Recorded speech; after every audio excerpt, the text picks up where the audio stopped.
Papa got beats, make it hit like come down. Ooh, you make my high come down.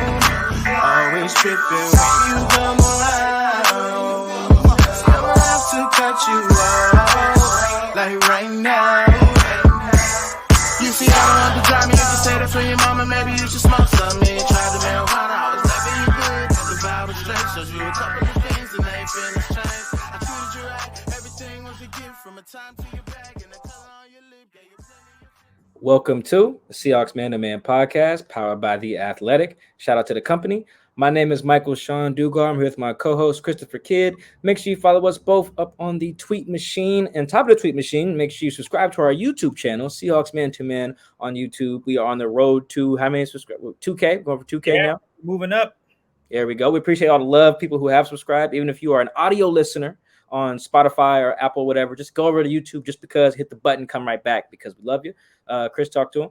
What is going on, everybody? It's your boy, Christopher Kidd. Be sure to follow me on Twitter at CKIDD206. And also, for our new YouTube subscribers, how about you do this thing as well? Go back to our Apple podcast on your iPhone or Google, whatever it is, and leave a review. Let's get those reviews up as well. So we appreciate all the love and support. So, yeah, if you're a new subscriber and you haven't been on Apple yet, just go on there and leave a little review. Give us your thoughts on the show, whatever the case may be. We appreciate that love as well.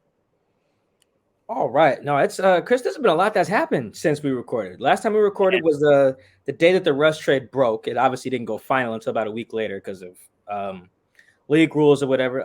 Lots to get to. Free agency. The draft, this feels like it's around the corner at this point, even though I think it's still about a month away, but it feels like it's coming up on us. A lot of transactions made since the Russ trade, since the release of Bobby too. I want to loop that together in there. A lot of contracts that have been handed out across the league that may impact some of Seattle's current players, i.e. someone like DK Metcalf, who's up for an extension. Other trade talk. $7 million guaranteed per season. Ooh, no, DK is about to. We'll get to that, but yeah, DK is the DK. It's the DK conundrum here in Seattle, I think, because you really have to make a decision whether you want to basically give bro $100 million or not.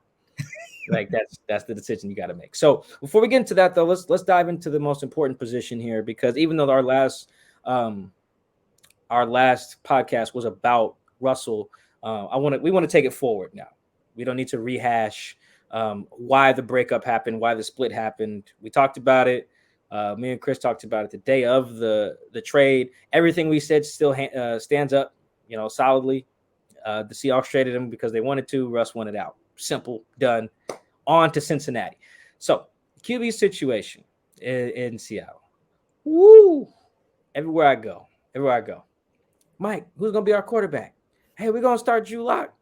What about Baker Mayfield? And this is now, I got some Deshaun Watson questions too, but that's since been sorted out. But it's a lot going on. So since the trade, or since our last podcast, we have heard from Pete Carroll. That's important. We've heard from him on a few occasions. We've also heard from Drew Lock. And what I have gathered here is philosophical differences is going to be a theme here. I'm really talking about why Pete Carroll fired Brian Schottenheimer, why Pete Carroll and Russell Wilson had to eventually split. Like, I think that's at the core of this, and like getting into what the philosophical differences were. Again, not rehashing, but how they apply to the present is very important. Like, there was that quote, I included it in my story.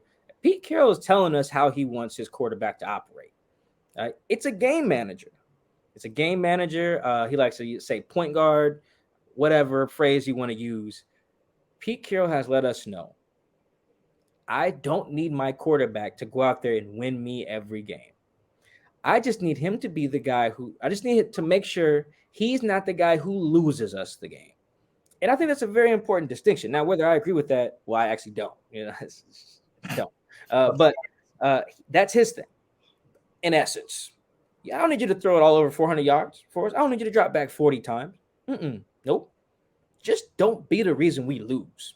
Let the run game do its thing. Let the defense force the pressure and turnovers. Let's be great on special teams, and that includes field position, kicking, all that, like field goals, PATs. Like, he wants to be good in all of it, right? If everything's functioning at a high level, he doesn't think the quarterback needs to like consistently function at a high level in that he's carrying the team. Your quarterback can't stink, right? So I say all that to say, when I hear Pete Carroll say that, and then I hear him be effusive in his praise of Drew Lock, and I hear John Snyder do the same thing, I believe them. I believe them wholeheartedly. And that's a part of that too as well. I've heard that same sentiment behind the scenes. These guys believe in Drew Lock. They think that his 2019 5-game stretch as a rookie, where he threw like 7 touchdowns and like 3 picks or something like that. They went 4-1. Wins aren't a QB stat, so I kind of want to ignore that. But even if that we do take that at face value, whatever. Pete and John are like, look, he had the right OC in 2019, played 5 games, played well. They fired his OC, COVID year, bunch of other stuff around the circumstances. We're willing to give Drew the benefit of the doubt because we don't need him to be Russ or Mahomes or Josh Allen. We just need you to go out there and basically be 2010 Mark Sanchez. I think the Jets won like 10 games, went to the AFC Championship for like the 2nd year in a row or something like that. With Brian Schottenheimer as the OC, I believe. He just said, he basically is saying we need them to be that. Chris, I think that I like Pete Carroll. I think he's a good coach. However, I don't know how anyone can hear that after like this is a guy who had 10 years of Russell, and then before that had a year of Matt Hasselbeck and a year of what, Tavares?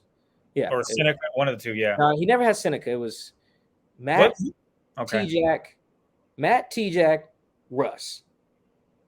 I don't know how that guy, I don't know anyone can hear that guy say those words and feel like the Seahawks can be a contender.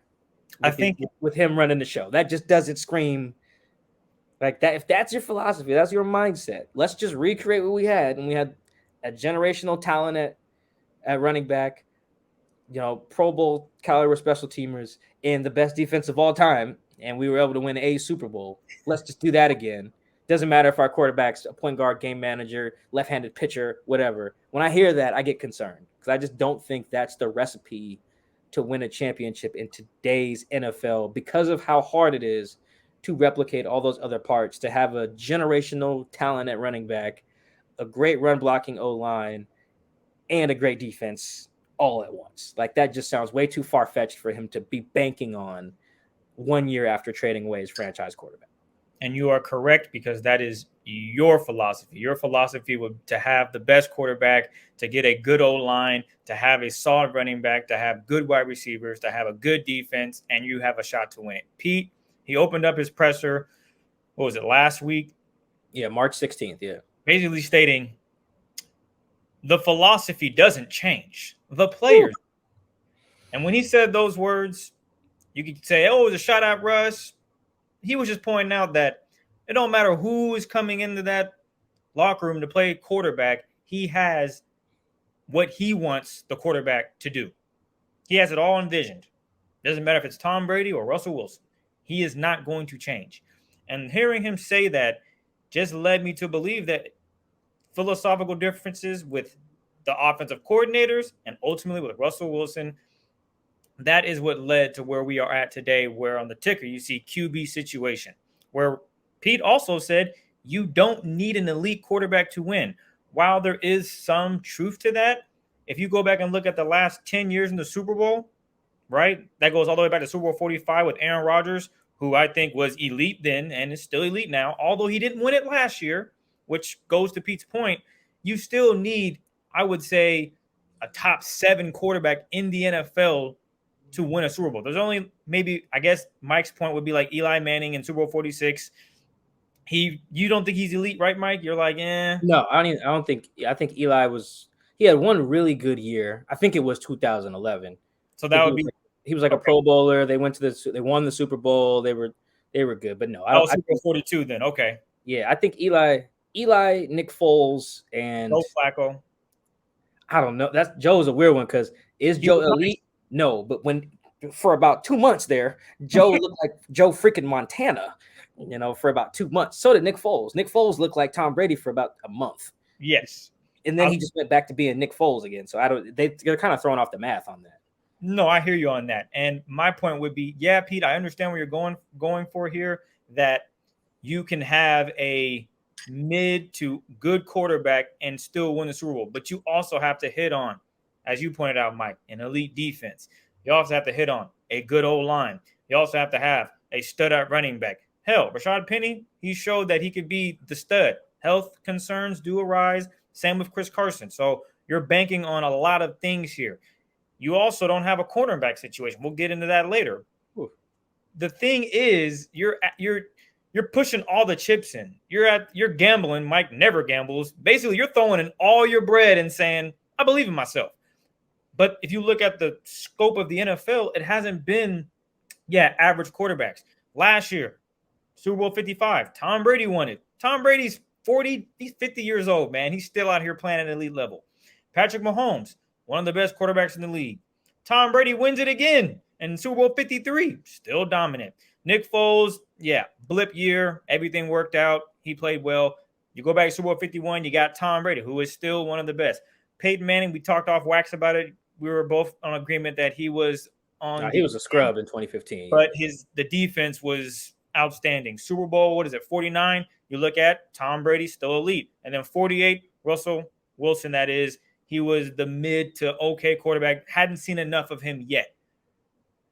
Based on that right there, there are 1, 2, 3 years where I can say, all right, Pete, your ideal of having a mid to not great quarterback and winning a Super Bowl, because that's what they said they want to do. They still believe this current roster and what they are going to build is going to be a team that contends for a Super Bowl. Whether Mike and I believe that, that's not up for debate. It's what Pete and John Schneider envision. They're pushing all their chips in right now with Drew Lock, Jacob Eason, and whoever else they plan on going forward with after the draft. So I'm really excited to see what is going to happen with this roster. It's not complete yet. They still have holes to fill. But I'm more excited than anything because, like I said, they're pushing all their chips in and saying, we're going big here. You could either lose everything, because I think you said this, Mike. If this turns out to be a fluke, they should all be just hand in your slips. You guys are done. We appreciate it. It didn't work out. There's a lot on the line here.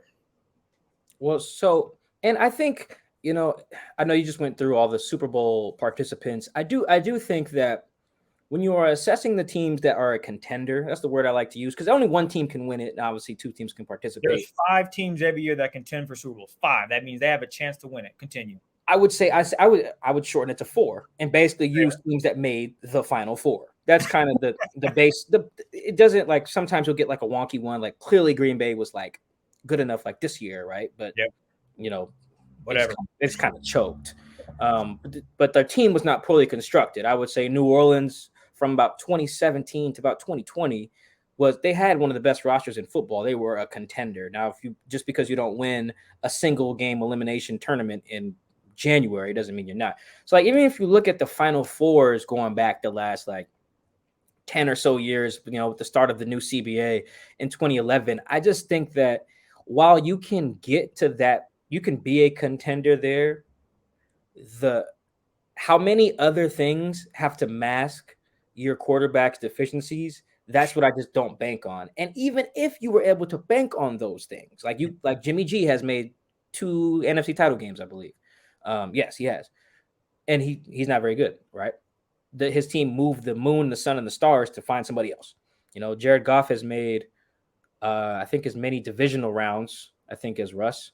At least 2, because he's already been to the Super Bowl, right? And his team put a FedEx stamp on his head and sent him to Michigan, right? Like, but these are guys who were able to get, in that space.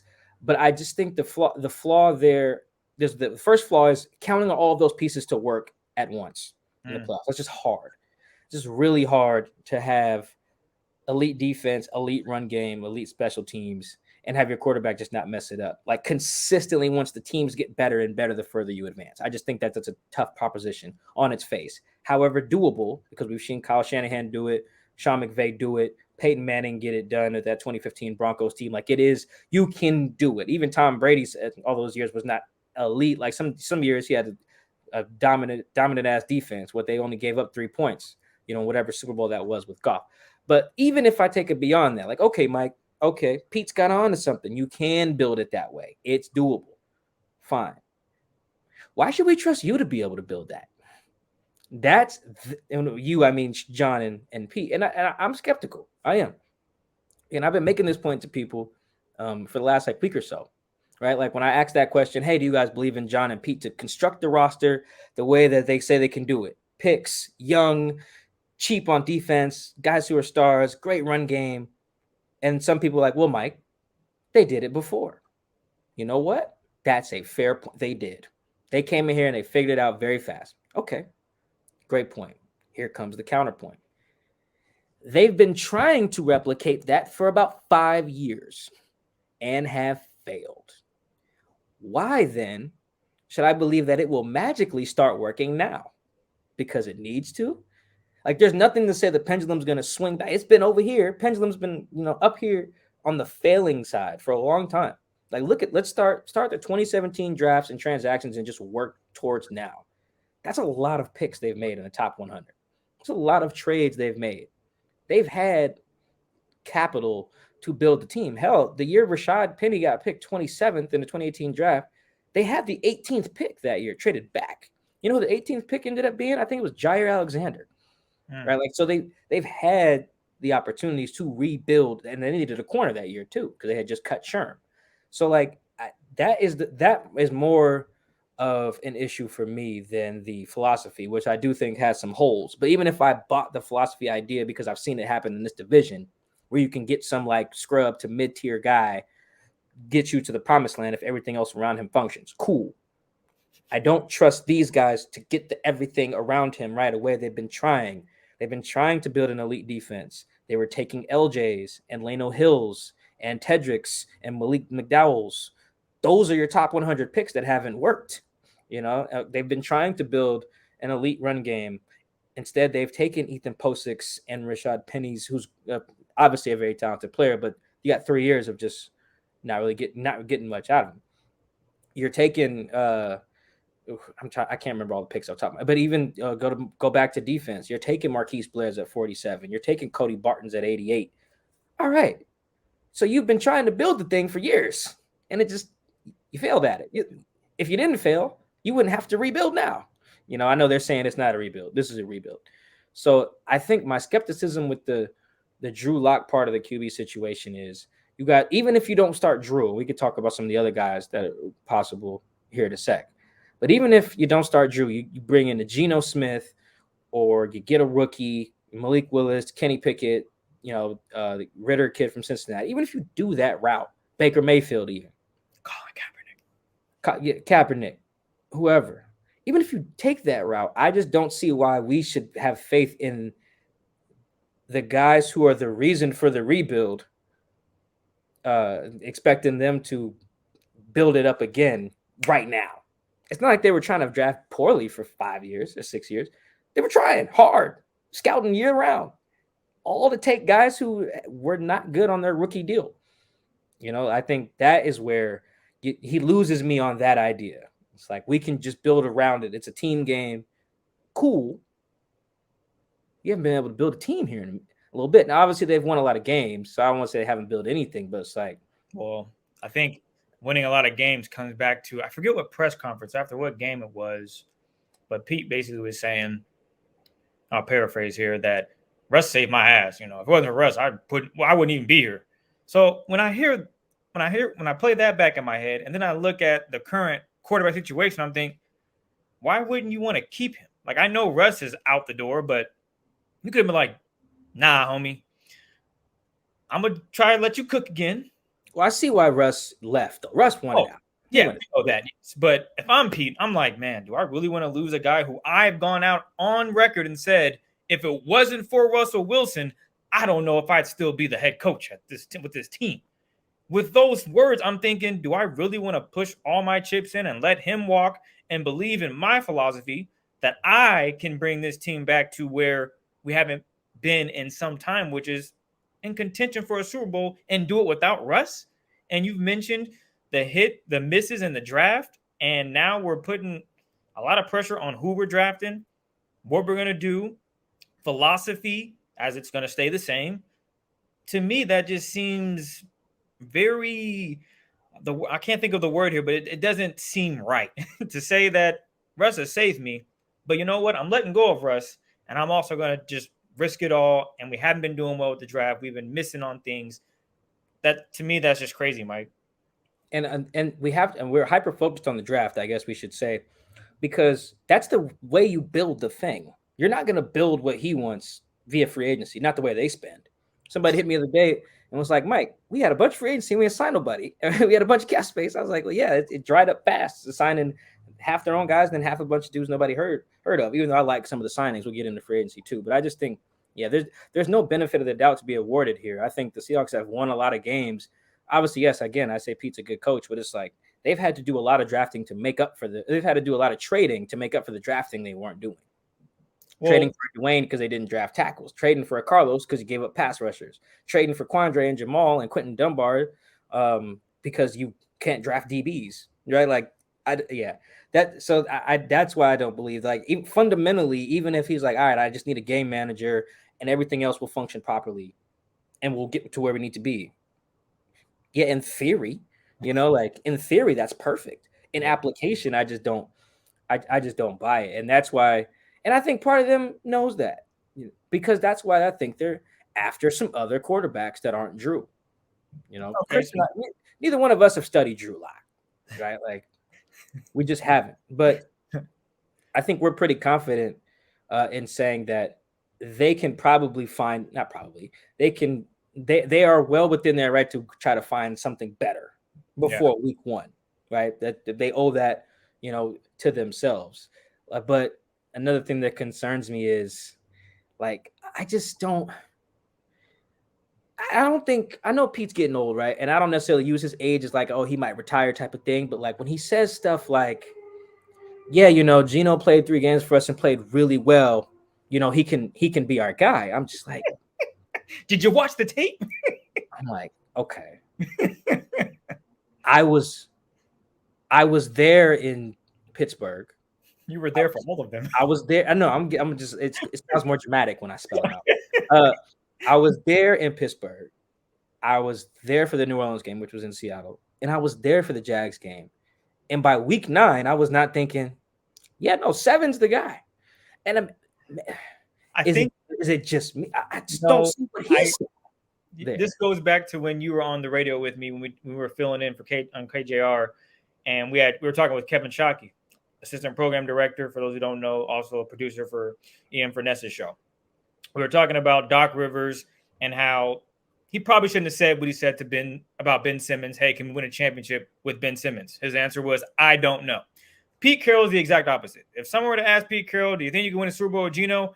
Pete's not going to go on record and say, yeah, I don't know. He's going to say, I think, if the right opportunity, blah, blah, blah, blah, it can happen. And I say all that to say, Mike, what do you think he was going to say? You knew Pete was going to dance around it and not throw Geno under the bus and say that they can't get it done without him, because for the most part, Geno played okay until the last possession against the Rams, where he fumbled.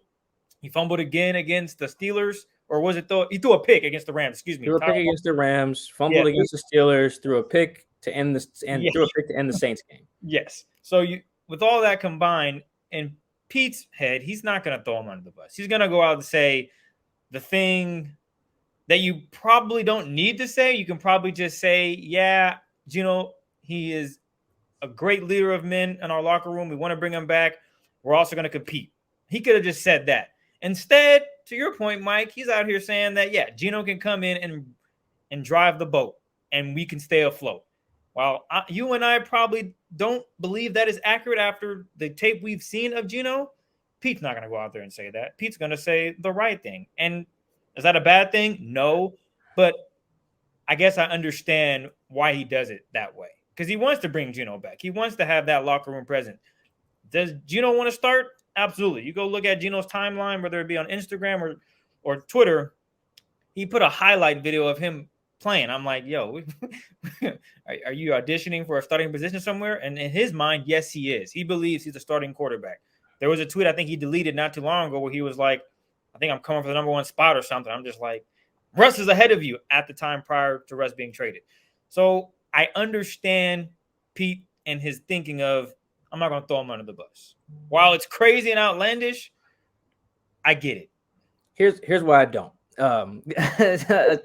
Look, so no, I get you. Pete doesn't seem to understand. At least he's not articulating it well, because I don't want to make it sound like Pete's dumb. Pete's very good, way better football mind. He's forgot more about football than I'll ever know. But he doesn't seem to understand sample size and the value of it. Like he's really harping on that 5-game sample with Drew Lock. Drew Lock, 5-game sample at the end of the season, when he was a rookie and there was no tape on him really. So you're going to catch some defensive coordinators off a little bit for those first few games anyway. And then he is ignoring that they played 4 really bad defenses in that stretch. The one good defense they played, the Chiefs, Drew had a terrible game and they scored 13 points and got smoked. Right? So sample size is important. Drew started like 21 games. To focus on 5, ignore the others. It's just irresponsible. Like, that's just bad math. Doing the same thing with the Geno assessment. Listen to him when he talks about Geno. He only brings up the Jags game. That's 33% of the times he started. Even if he was amazing in the Jags game, that's fine. He did play really well. I think he completed like his first 14 passes or something like that in that game. It's great. Yeah. Mm-hmm. Fantastic. Even if we are just ignore that the Jags are a hot mess, I'll ignore that. That's fine. That's 33% of the sample. And we're not including the Rams game where he just kind of filled in for Russ. I don't think that's truly fair, although Geno played probably his best ball in that situation, arguably. But even if we ignore that, you got 3 starts. You're only using one of them to base your assessment, essentially. Like, that's the one he harps on. And I haven't even seen him compliment anything Geno done in those other 2 games. And he did do good things in the Saints games and the Steelers game. Like, there's a reason those games were close, right? But I just think that's where I'm like, Pete be losing me. That's why I don't get it. It's not that, of course he's going to talk up his guys. I get that part. But it's like, I don't think he's just blowing smoke for like PR purposes or like make sure he's saying the right things about guys. He believes this stuff. But it's like sample size, my dude. If let's say we do 100 shows, for the podcast in a year, and one of them slamming, like we did killed that shit. It was the best interview, 1 million views. But all our other pods are averaging 500 views. We can't call ourselves a 1 million view podcast. Sample size, right? That's 99 episodes that are averaging 500. Sure, one got 1 million. That don't make us 1 million. You know what I'm saying? Like, that's just not how that works. That's what Pete's doing. Like, yeah, I watched that one episode, had 1 million views. Let's sign these guys because they're going to get 1 million views each pod. No, we're not. There's 99 other ones that get 500. So it's like the logic on that is just blow them out. Independent of all the skills these guys have, it's an organizational thing I don't have faith in most of all. Because if you're Pete and you tell me all I need you to be is like a point guard game manager. Geno played well against the Jags. Drew Lock played well for 5 games in 2019. Let's rock and roll. What? Come on, at least sell me better than that. That's not selling me. That tells me draft Malik Willis right there. That tells me use the 9th pick on Malik or Ritter. I don't care who, to be honest. But that logic right there would tell, okay, then just draft a guy because you're not selling me on those 2 at all. Let's ask you this. You think the Seahawks actually take a shot at Kaepernick? And this is from Zach, by the way. He wants we did take some questions. We're not gonna go through every single question, but because we're gonna address some of the stuff just kind of us talking. So here's my thing on the Kaepernick situation with the Seahawks. It's another organizational thing for me. I do think, okay, there's a lot here, but I'm gonna try to make it succinct. I think you're arguing in bad faith if you started off when Kaepernick was protesting during the anthem and was just not in the league anymore for reasons that I think I would feel confident saying was related to his protest more than it was his performance on the field. I'm pretty sure I've seen some scrubs get signed. Guys who haven't, there was that dude, Josh Johnson, didn't throw a pass for like 7 years. Ended up starting for Washington on like Monday Night Football or something like that. No one cared how long he was out then, but whatever. Anyway, so you got people who are arguing at the time like, he's not that good, lost to Blaine Gabbert or whatever, stuff that wasn't true anyway. You can't be on that, right? But then now your new argument is, well, he's been out for the league for so long because he's been bad. It's like, okay, you started off with a bad faith argument. 5 years later, you got just a different bad faith argument. Like, don't ignore what got him out of the league. Kaepernick was never out of the league because he was bad. I think we should just start with that baseline principle. Now, if you disagree with that, whatever, man, turn the pot off because your ears are broken anyway. You're not going to hear us. Well, let's just start with that. Never out of the league because he was bad, like incapable of playing quarterback in the NFL, not even as a backup or a third stringer. Like some teams have carried like 4 guys on the roster before. Like, come on, man. You don't think Kaepernick's just as willing of a job as John Wofford, Nick Mullins? The Seahawks then brought in Troy Williams, Anthony Gordon, even though, go Cougs, but come on, man. Like, you don't think Paxton Lynch? What are we doing here? Like, come on, man. Like, let's kill the bad faith arguments for one. 2, second thing on this. I think that it does no one any good, neither Kaepernick, nor the league, nor Pete Carroll and the Seahawks, for Pete to consistently say that Kaepernick is good enough or it deserves a shot in the NFL. There's no reason to say that and then not give the dude a shot. I just don't say it, because you were in a position to hire him. I've made the analogy with Chris all the time. It'd be like someone's a hiring manager at UPS, and they're like, yo, that Chris kid, he can stack a box like crazy. Like I'd never seen nobody stack. No, somebody should hire Chris to stack some boxes. Meanwhile, I own a warehouse where we stack boxes, and I'm the hiring manager. Well, why don't I just hire Chris? Kristen called me and said he wants to stack some boxes for me. But it makes no sense to go out there and say, this guy deserves a shot. I just don't think Pete probably means well. I don't think it's malicious at all. I think he actually means really well.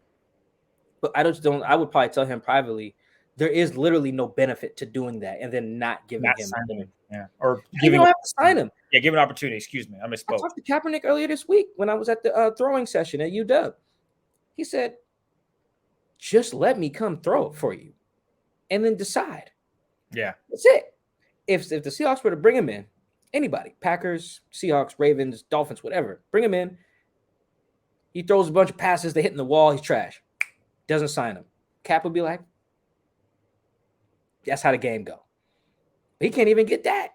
They're not even bringing nobody in to stack the boxes. Like, I can't even see you. You can't even let me stack a box for you in person. That's crazy, So those 2 things, the bad faith arguments, the public admiration for the dude, it just doesn't, on Pete's side, I just really don't see the benefit. It just does no one any good, to hype someone up like that, when they clearly, unless you're going to do something about it. So that's why I don't think there's a chance that they sign Kaepernick. I just don't think so. Sorry, I was a long-winded way of getting to that. I just don't think that they want to. Just how we opened the Russ pod last time saying they traded Russ because they wanted to. Life's about choices. They have a choice. They have room on the roster. They have not even room on the roster. There's tryouts every goddamn day at VMAC. There's a whole transaction list of tryout guys who tried out. It comes out every day at 1:00 Pacific. You could easily bring him in, or anybody, a running back, an offensive tackle. You have him throw against air, which is what he's been doing already. You have a running back run. You have receivers catch. There's already a system in place. Hey, we worked him out. He can't throw. Next. Done. So if you weren't willing to do that in 2017 when they signed Austin Davis, if they were willing to do that in 2018 when they, I believe, rolled with Huntley, maybe Troy Williams, Boykin, I can't remember at that time. Either way, guys who clearly aren't around anymore. Maybe Austin Davis again that year. I just think that if you're going to go that long, then you never really wanted to sign dude in the first place. Because we know that you're a starter thing and we have a starter. I thought that was bullshit from the jump. That makes no sense. I think we said that. I've said that on a million pods, radio things since he said that stupid shit. So I'm not buying that. So I think that just kind of based on what Pete's saying, talking to people on Kaepernick's side of things and how, they want an opportunity, but it just doesn't feel like anyone's going to bite. This is like anyone in the league will. I mean, look how many quarterbacks have gotten hurt, blown their knee out, elbows, concussions. It's going to take a whole team having their quarterback die. Quarterback room just blew up in an explosion before they maybe think about calling Kaepernick. They would still probably call Jay Cutler first. Bro ain't probably thrown a ball in years. Teams could lose their whole quarterback room. They probably call a dude from the Broncos who's a receiver that started a game. You're like, hey, he started a game in 2019. Maybe he could play for us. He's like, coach, he's a receiver. Oh, my bad.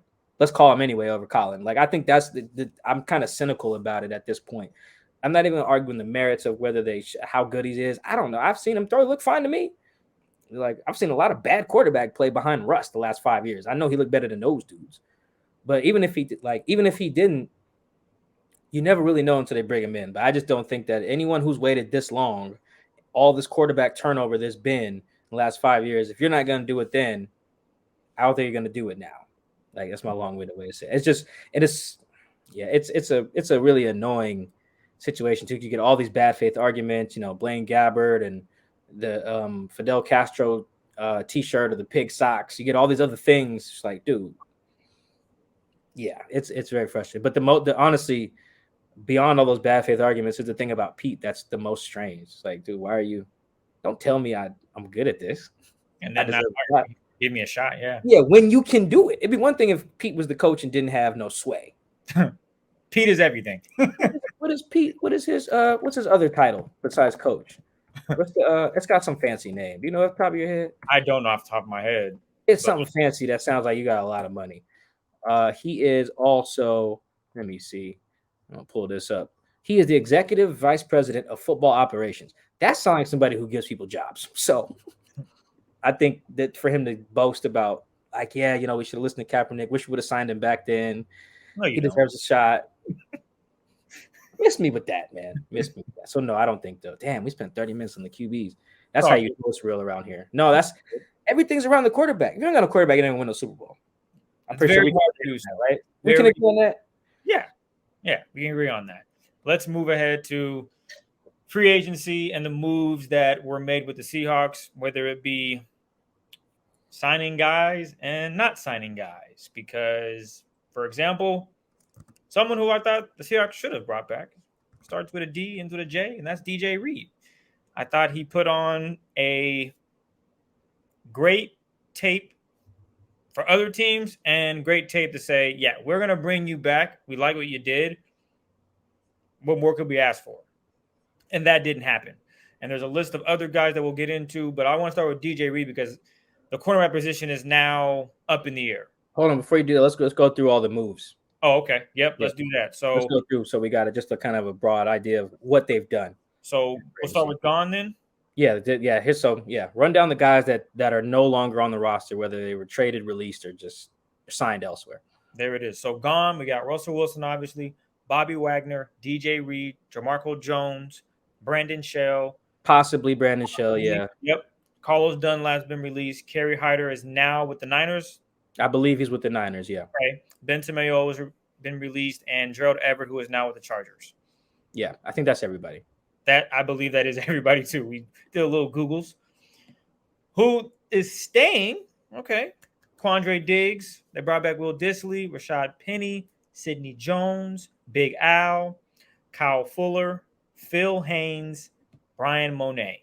And a bunch of other like Ryan Neal too. I didn't list them all in the Google Doc, but yeah, Ryan Neal, Penny Hart, some of those other guys are back too. But I think those are some of the more notable names of the guys that are returning. And then also some of that signed are incoming regarding the trade. You got Drew Lock, obviously, Shelby Harris, Noah Fant, cornerback Artie Burns. People might remember that name, played for the Bears. So when the Seahawks matched up against him, if you guys remember that game, he matched up against DK later on in the game. Who else? Uchenna Inuwosu, Austin Blythe, Quentin Jefferson. Welcome back, Q Jeff. What up, Q? The sneakerhead, man. Mm-hmm. I'm sure you're going to have something on that, Mike, right? Wink, wink. I don't know how to – we'll see. Who else? Keep going with the list. Joel Iggy. I said the name a few times earlier, but I don't want to mess it up. Inside linebacker they brought in. And then, of course, Justin Coleman, he's been a Seahawk before. So welcome back to Coleman. And then, of course, the guys that are still haven't signed. You got Dwayne Brown, Ethan Posick, Geno, Alex Collins, Robert Kimdiche, and Rasheem Green. He's a possibility that he could be moving on. So we'll see what happens there. Yeah, Rasheem has already visited the Ravens. So I wouldn't be surprised by the time this is even out, he's a Raven. Or if that gets solidified this weekend. Who knows? But, yeah. So, yeah, I wanted just people to know, kind of get a rundown of the moves. I'll hear them all in one place. All right. Now let's talk about why they should have signed DJ Reed. Well, for one, he was your best corner throughout the season. Trey Brown, he had a couple of – we saw what everyone thought he would be. He just unfortunately got banged up and he's hurt. He's successful surgery. Things look great on his end. Hopefully he's able to return to the same guy that we saw prior to his injury, but you don't have a number one corner right now. And that was DJ Reed. And one thing in this league, it is hard to find good corners. It is hard, right? Richard Sherman talks about, when's the last time he had an all-pro? Oh, it was me. Just saying. No shade there, but I'm just letting you out. I'm being real. DJ Reed was in line to possibly becoming that all-pro defensive player. Staying with the system. He understands that he played in one full year as a predominant starter, and now you just add to that. Well, now he's signed elsewhere with the Jets, got paid. Good for DJ, but it would have been nice to see him stay with the Seahawks and be that leader at the cornerback spot, because you lost Bobby Wagner. So that middle linebacker, the guy, your heart and soul of the defense is gone. So now you're thinking, okay, DJ Reed is pretty much next guy up with Quandre Diggs and Jamal Adams. Not so much. You're losing someone that can cover. And you look at the NFC West, it is stacked with some receivers. And you let him walk. You don't pay him enough. You don't the contract isn't big enough for DJ. You gotta put all your chips in on DJ. And that was my opinion. I thought he was for sure gonna re-sign with the Seahawks, but they have other plans. The draft's coming up. Maybe they end up taking a corner, right? But I think just not having DJ, man, that leaves a hole, man. That really leaves a big hole. Mike, what's your take on that and other guys that are gone, obviously? Yeah, I really don't. Here's my thing with Pete and corners. Like, yeah, I thought they should have brought back DJ. At 11 mil a year, I probably would have, if I was Seattle, entered it thinking, man, I really don't want to go higher than 3 years, 30 mil. But if I got to outbid another team to keep one of our own, then I probably would, which is the situation I thought they would may be in. And then they just got outbid. Seems like by a lot. But my thing with Pete Carroll and cornerbacks is that it's weird. He has been able to get some decent play out of some guys who, when they've played elsewhere, haven't been that decent. Like for either whether it's a Brandon Browner or Byron Maxwell. Trying to think of guys who have left. Even Justin Coleman, right? Like Justin Coleman was like the best slot guy in the league in 2018. Went to Detroit. I don't even remember how good he played. And then I think he spent the last year in like Miami. Either way, he's back. Byron Maxwell came back. Brandon Browner came back. Trying to think of some other guys. So I think that, Shaquille is playing fine in Jacksonville, so he's kind of the outlier. But the point is that Pete kind of sees that and feels like, all right, I can just, get some more guys. The problem is, I don't think he's drafted well enough to have that much confidence in the ability to just like reload at the position. And I think last year should have been a wake-up call in that regard, because while he does have some of those guys in his track record, it's like Trey didn't develop into what you thought he would be. Quentin Dunbar thing didn't work. I think Akello would have been fine, but Pete clearly didn't. So there was $4 million, just boom, gone. Kerry Williams thing, disaster. Like he's got these other, with Dante Johnson's, just like, all these other moves that drafting Mike Tyson, they just have not worked. So if you're not willing to spend on outside guys in free agency at corner, fine. Okay, cool. And you're still not willing to draft them high. He's never drafted an outside corner higher than Shaq at 90 overall in 2017. So you're not willing to spend premium draft capital on corners. You're not even drafting them that well, right? In general, since like 2012 with Jay Lane getting him in the 6th round. You're not drafting them that well. You won't spend premium capital on them. You won't spend on your own guys to retain them. Let a Byron Maxwell walk, or they gave Jeremy Lane the bag, then regretted it. You let Shaquille Griffin walk. Now you let DJ Reed walk. It's like, okay. Carlos Dunlap walk. No, I'm talking just corners. Just corners. Oh, okay. My bad. Yeah. So you won't spend on your own guys in free agency. You won't draft them high, and you won't spend on outside guys. But you want to have an elite defense with guys who can. I just don't that. Whether it's DJ or it's Shaq or whoever the next guy is going to be, I just don't. I think that philosophy is not matching up to the results from the the talent acquisition standpoint. Like you just can't count on getting think the process of landing DJ Reed was not like a solid one. I think they could have just drafted DJ Reed if they thought he was that good. And they drafted Trey Flowers. I have to go check. Maybe DJ Reed was drafted ahead of him. But either way, They could have drafted him like the 4th round or the 3rd round or whatever, right? Like you could have just took him. Instead, you didn't. You rolled with Trey after cutting Sherm. You had to start Trey because your other 2 guys, Byron Maxwell and Dante Johnson, got banged up. So, it's just his corner process is just inconsistent. It doesn't match what he's been able to do in the draft. Like, all right, cool. You got a career year out of Sidney Jones, but like, you didn't even grab Sidney until after camp. Like, you can't rely on that type of method. I don't think. I feel like eventually you got to just cut your losses and say, look, man, we're going to take one of these premium dudes. And maybe they will with the 9th pick this year, but I just think that they've had their opportunities. That's why I brought up that example with Rashad Penny. Like you had a chance right there with the 18th overall pick. You cut Sherm that year. You had Trey Flowers. You had Shaq, but you clearly needed a corner still. You trade out of the pick, that becomes Jair. What are we doing here? I don't know who other corners were in that draft, but get the point. So I think that beyond it's a philosophy thing for me. Man, it sounds like I'm going in on Pete this episode. Damn. But like it's a philosophy thing.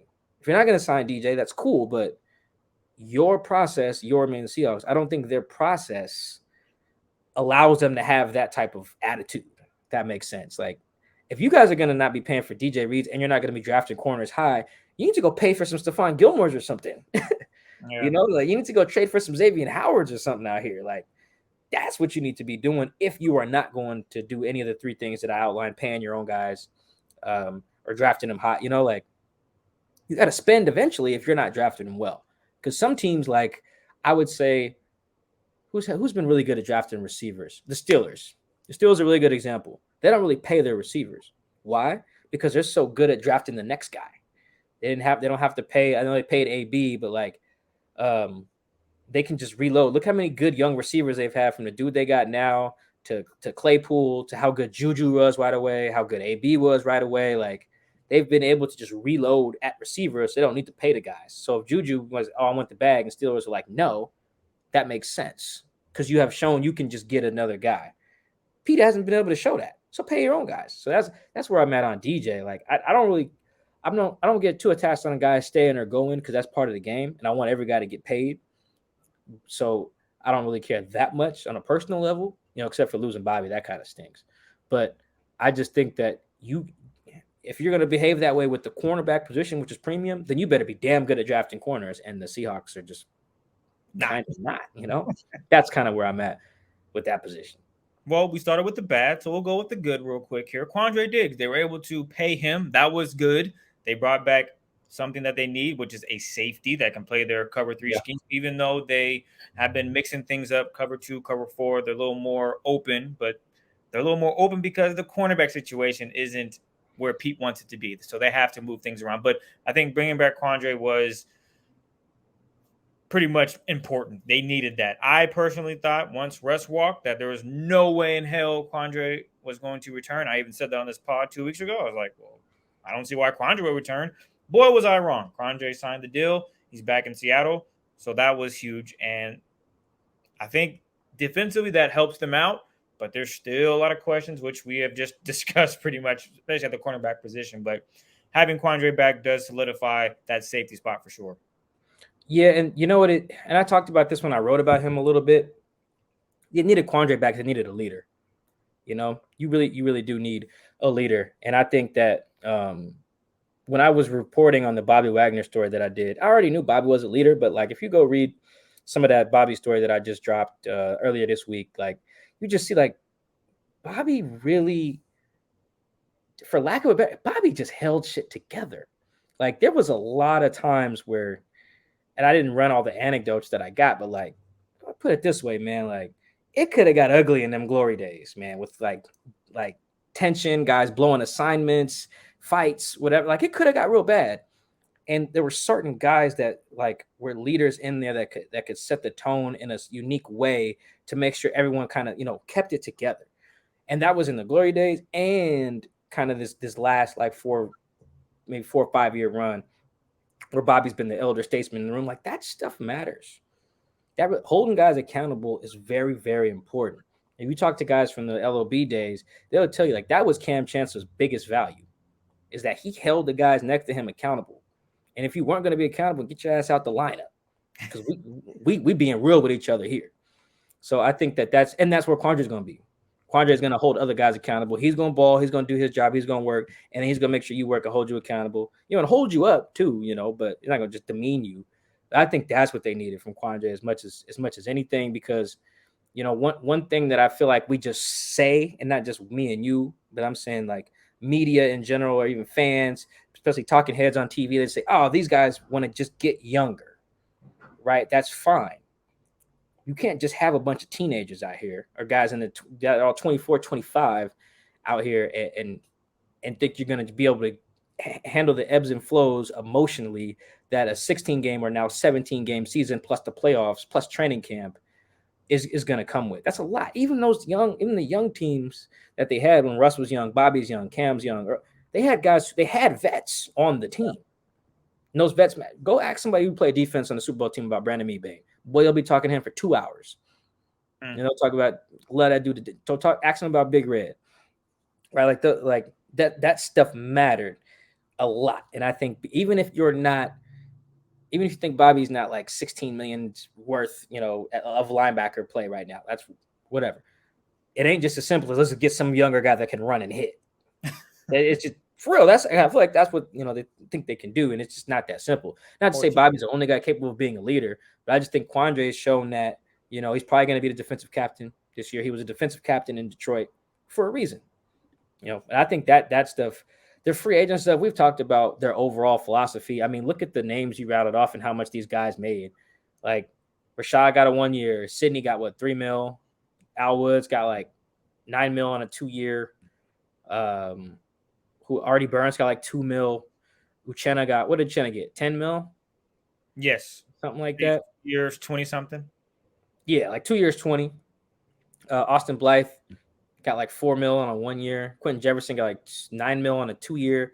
Iggy from the Bears got the vet minimum. Justin Coleman, I have seen his contract. It's vet minimum. I don't know if it's a vet minimum, but it's not a lot. My point is that they're really not paying up, and I just think that we've talked about that for years. If they're gonna rock like that, cool, draft better. But I do think what you can't afford to do is lose guys who hold other guys accountable, because it gets hard in a season, man. There's stuff that happen. Guys go through it. Guys get into it with the position coach. Guys get into it with their lady. Guys get into it with friends back home. Guys get into it with the head coach. Guys get into it with their teammate, roommate, mom, baby mom, whatever. And you're asking a lot of dudes to be on, operate on a string. If you're going to be a championship level organization, this doesn't matter for the Texans, for example. Who cares? They stink. They're going to stink. But this matters for if you're trying to be a championship organization, you need guys who can look other guys in the eye and say, get your shit together. Yeah. Right now. And then that guy listens.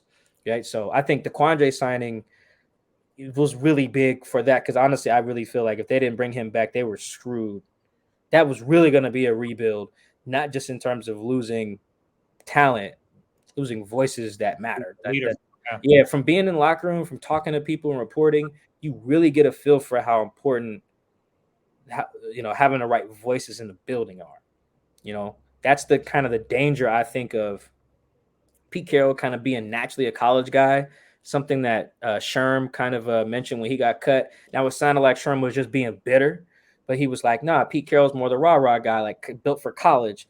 Bring guys in, have them for 4 or 5 years, shuffle new guys, in, because the college cycle naturally does that, because guys graduate, and Pete's rah-rahness and his energy and his speeches and stories, they sound so new when you were a freshman.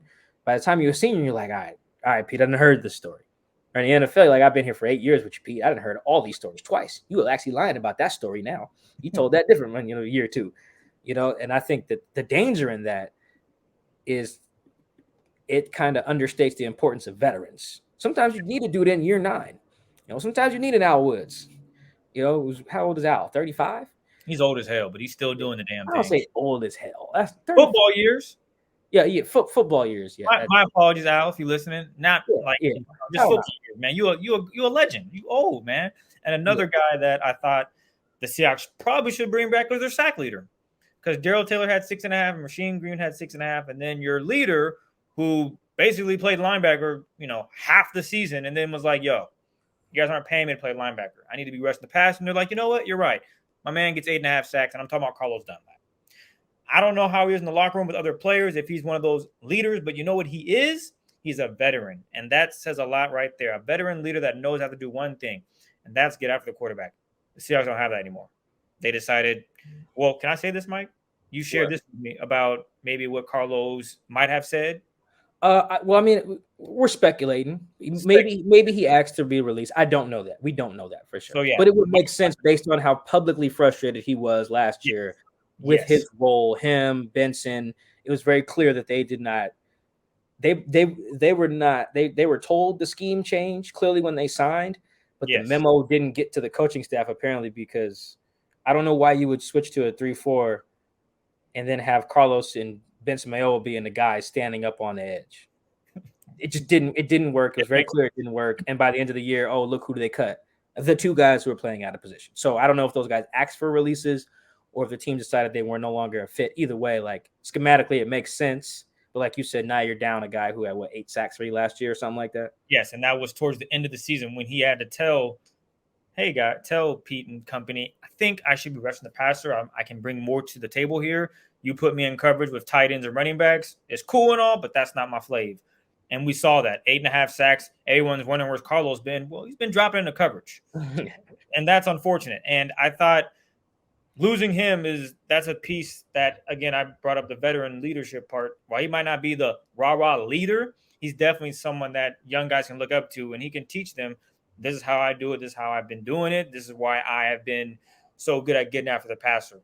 And it's just unfortunate to see him go. Hopefully he signs somewhere where he can benefit and be the pass rush he wants to be, because from all accounts, he seemed like he really wanted to be in Seattle. He enjoyed his time here, but when the philosophy isn't built around, isn't allowing him to do what he does best, and that's rushing the passer, maybe he did say, yeah, I'd rather not. And we don't know. Like Mike said, we're speculating on that. Well, Mike told me that, and that speculation, but that adds up, especially when you look at the defense. And I mentioned to Mike that might be trying to go younger, outside of Al Woods, of course, who is one of the veteran leaders on that defensive line. But going younger, to Mike's point, doesn't mean everybody's running around faster and there's no leadership. So hopefully, if that is the reason that they're going younger, that they still have the leadership there to be successful and be a premier team when it comes to rushing the passer. Yeah, I don't mind the overhaul of the edge rush positions, because, like I said, they had guys playing out of position. Darrell was the only one looking comfortable in that kind of rush from a 2-point stance or rush from a 3-point, drop into coverage. I think Darrell he fit that, because that's what he did at Tennessee. Yeah, so it made more sense that he fit that, right? And I think signing Uchenna, he did that in where was he at? Where did he come from? Thank you. Came from the Chargers. He did that, right? Like he played Leo in the 4-3 under Gus Bradley when Gus Bradley was the defensive coordinator of the Chargers, and then they come in with Brandon Staley. I forget who their defensive coordinator is down there. But then, boom, you got a 3-4 situation going there, and he's basically playing like that Leo Sam hybrid. Gus Bradley for the Chargers, isn't it? No. Gus was with the Raiders last year. I forget who Brandon Staley's defensive coordinator is, but either way, the point is they run a 3-4, right? And Uchenna, he balled out in that system. He fits it a little bit better. I thought like even Chandler Jones would have fit that as well. My man who signed with the Eagles also would have fit that. Who's the DC down there? Renardo Hill. Oh, that's why. I don't know who the hell that is. But who's my man who signed with the Hassan Reddick? Like, that's another guy who would have fit that. I think you need guys who fit what you want to do. It's not just let's get guys who are edge guys. Do they fit what you want to do? They hands in the dirt guys, 2-point, whatever. I think that's really important. So I think they needed to overhaul that position because they just didn't have guys who fit. So I think they actually need one more there. I like Darrell, I like Uchenna, I like Alton Robinson, that is. But I feel like they need a rookie there. I feel like you have to come out of your top 50 picks, I think, with a pass rusher. Would they have 3 top 50 picks? I think one of them has to be a pass rusher. Maybe you can get one at pick 72 or somewhere in there because there's going to be some willing and dealing. But I don't think you can come out of your top. If at the end of day 2 you have not drafted a pass rusher, you failed. Yeah, that's kind of where I'm at with that. Honestly, someone like Clowney might fit now. Clowney could fit that 3-4 kind of outside linebacker. that's what he played with the Texans. Yeah, Yeah, I think Clowney's still unsigned. If I yeah, I remember. believe he is too. Yeah, so like there are guys who fit a little bit more. So yes, losing Carlos is a big deal, I think, but I think scheme fit is important because Carlos was just not fitting for whatever reason. If they're going to go all in on that, I'm okay with overhauling that position and I tried to find nice ways to write that last year, being like, you guys are trying to run 3-4 with 4-3 personnel. You wonder why your pass rush is bad, huh? Oh wow, shocker, guys. And I'm not even like a defensive lineman, and I know that. So I'm with you on the losing Carlos, or even losing Benson, who had like 6 sacks in 2020. Yeah, But I think that if you can find guys who fit the system a little bit more, I think they'll be fine. I also like Shelby Harris and Quinn Jefferson as guys who can be what LJ Collier was supposed to be, what Rasheem Green was supposed to be, inside guy, big outside guy. Like I think those guys fit that. So I'm all right there. That's the position. Finally, we got to something where I'm giving Pete some credit. That is where I can give these guys a benefit of the doubt. I still don't like the free agency philosophy, which is to like have a bunch of money, spend it on a bunch of parts, and then hope that it all works out. I don't really know if I'm with that strategy, but on the front line, I actually kind of believe in what they got going.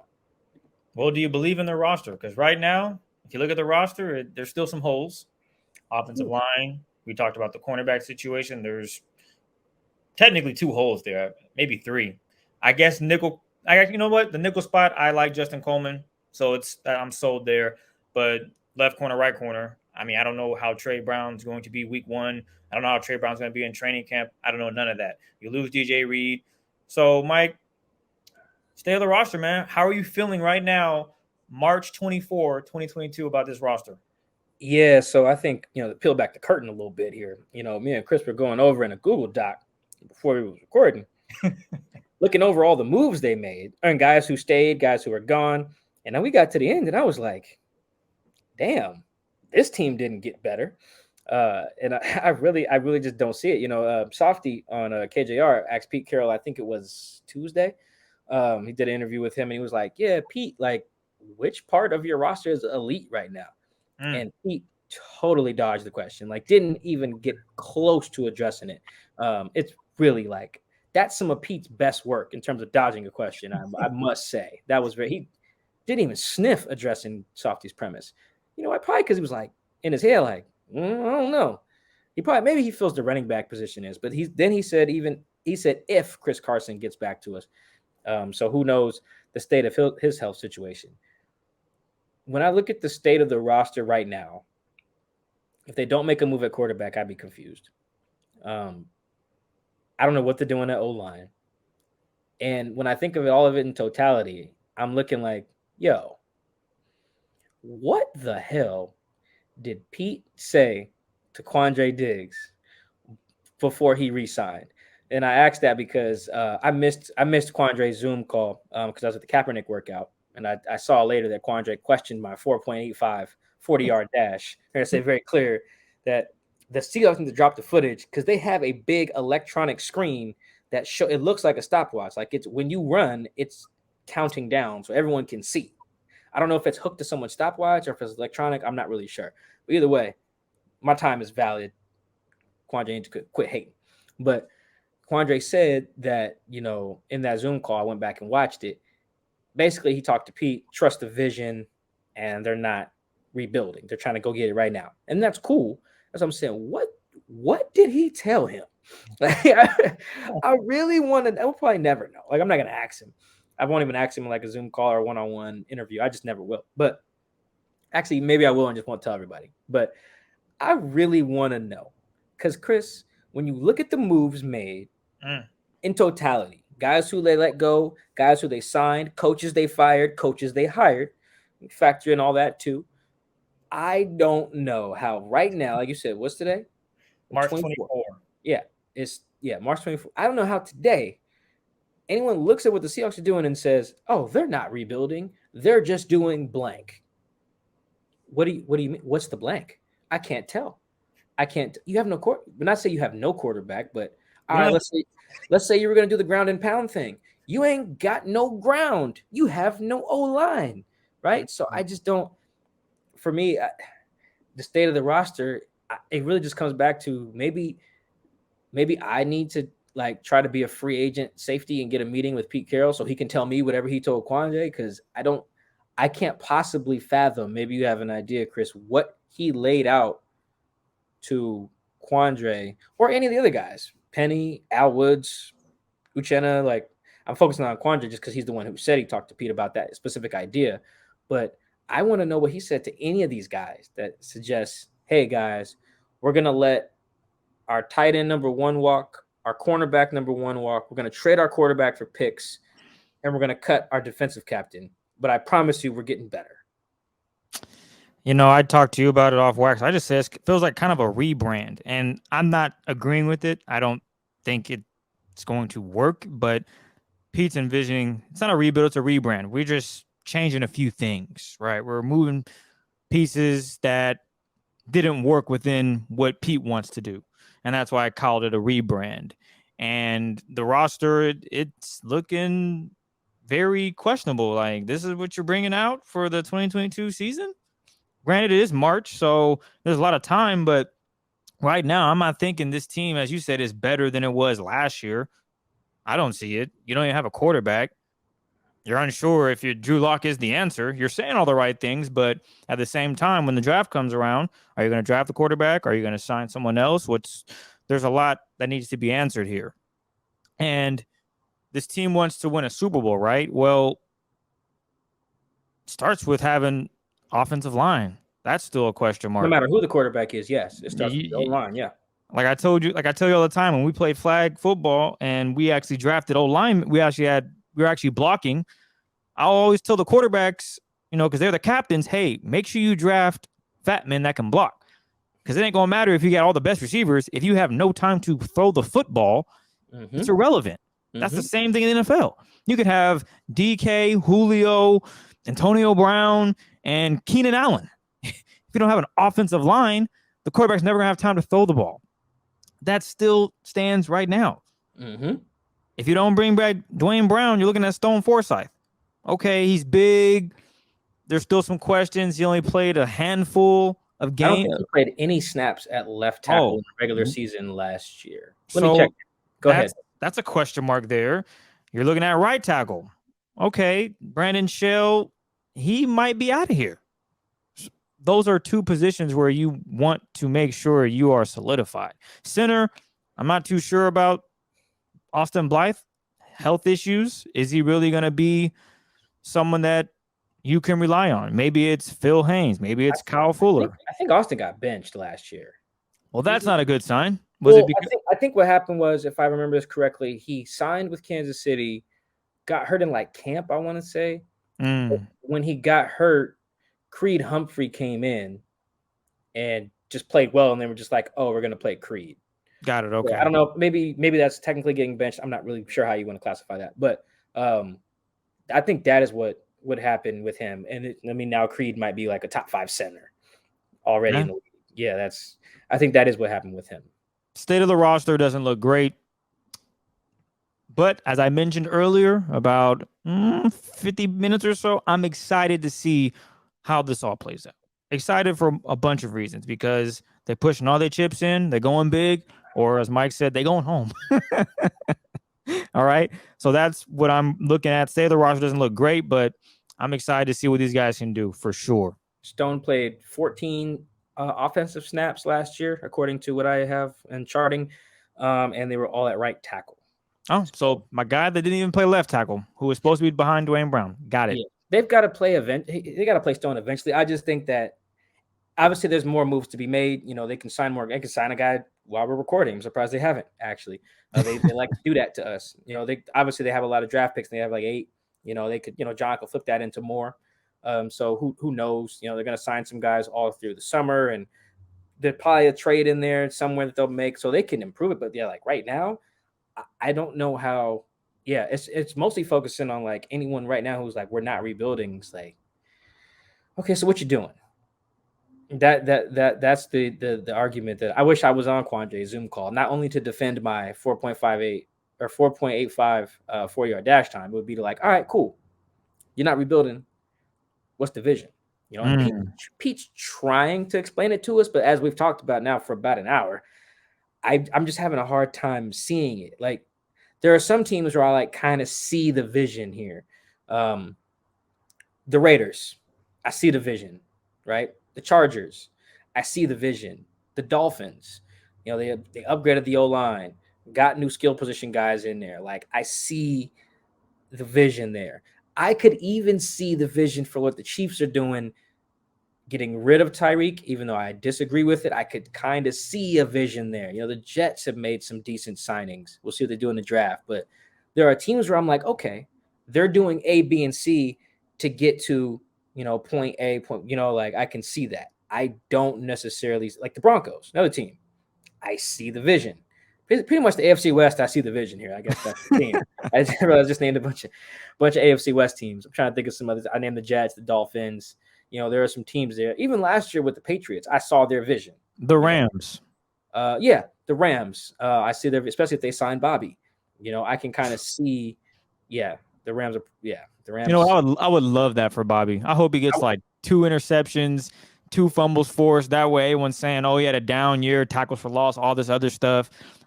I want to see just Bobby go crazy. That'd be amazing. That would be very, I mean, even if he signs with the Rams, I think that, I love that for Bobby as well. But like there's these teams where like the Seahawks are more in what I would say like the Falcons territory, where I don't know what the Falcons are doing. Right? Like the Falcons drafted Kyle Pitts over Fields and Mac Jones, which suggests that they were trying to like, okay, we can win right now. Matt Ryan, Julio, Calvin, Kyle Pitts. Cool. That actually on paper sounds all right, actually. Then they trade Julio, right? Like, it was like, well, okay. And then Calvin really decides to go, you know, do his thing. His thing being, I'm just going to leave it at that. But then they restructure Matt's deal, and they don't. Then they trade Matt Ryan. So it's like, well, now you don't think you can win? I'm confused. So you're rebuilding?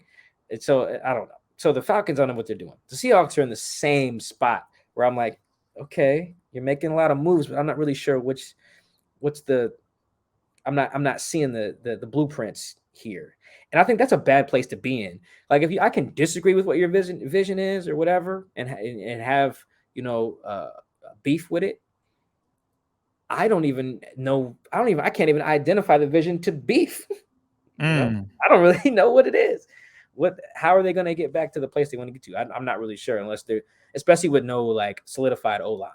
Well, we have an opportunity with the draft. So, Mike, with the number 9th pick, who do you think the Seahawks who should they go out and get, man? I'm torn. I got 2 guys, 2 different positions, obviously, but what's your take on this draft come late April?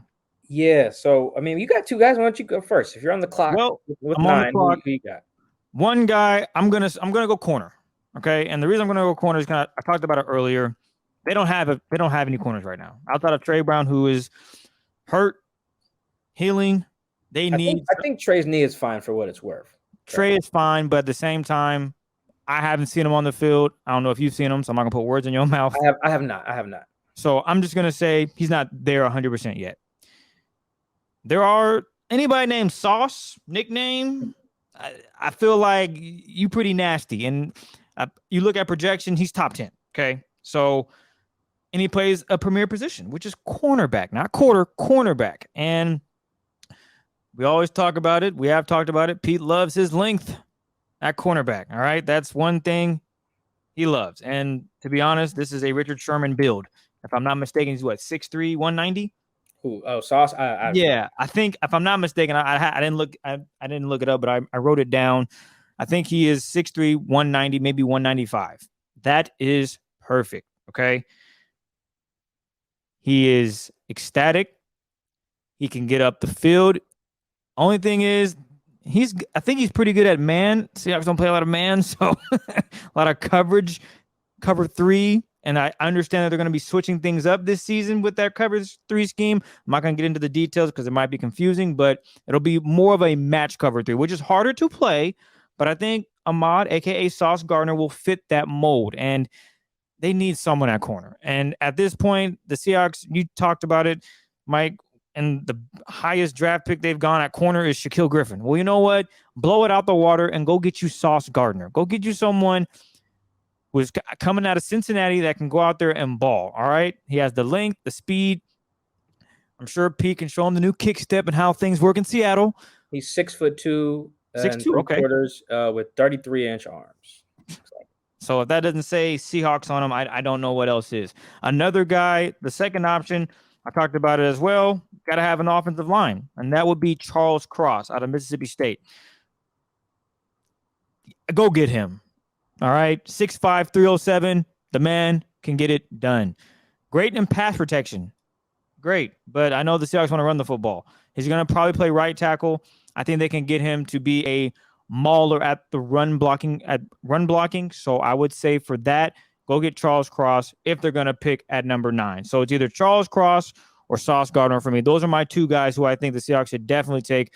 Not really sold on the quarterback, although Willis made an incredible throw that lit the Twitter sphere on fire. So that was pretty dope. But I feel Pete is locked in on lock. Ooh, that was fire. Did that on accident. Did you catch that, Mike? Locked in on lock. Come on, man. Yeah, Come on, man. I didn't catch it, but no, that's off the peasy. I'm proud of myself. So with that being said, go O-line or corner. I like that.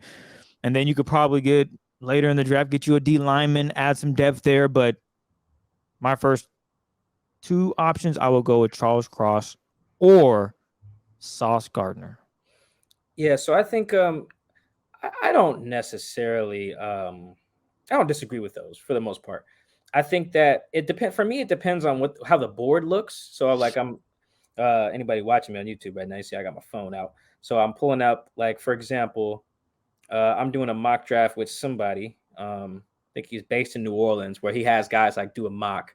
And so the first 8 picks in that were Aiden Hutchinson, Jermaine Johnson, Kyle Hamilton, Kayvon Thibodeau, Charles Cross, the tackle from NC State, Akeem something, Sauce, and then Jordan Davis, the tackle from Georgia. All right, so then I'm on the clock there. If the board falls like that, I'm taking a quarterback. I got to take a quarterback. I really don't think there's such thing as reaching for a quarterback if it ends up being your guy. The position's too valuable. Yep. It just is. It's too valuable, because if you hit, then it doesn't matter where you took the guy, because that's somebody you could have took, like a quarterback. If he ends up being a guy, then damn it, he's worth going number 1. If he ends up being the guy, right? Like, because that's how valuable the position is. It's not like, I'm trying to think of another position that's not that way. Like if the Chiefs had if Creed Humphrey was the first pick last year, that would be good, but it'd be like, damn, man, you guys took a center with the first pick. Or if Saquon Barkley, perfect example, great running back. No way in hell should have been the second pick because of positional value. So, and I think I said this last pod, but I'm gonna keep repeating it, guys.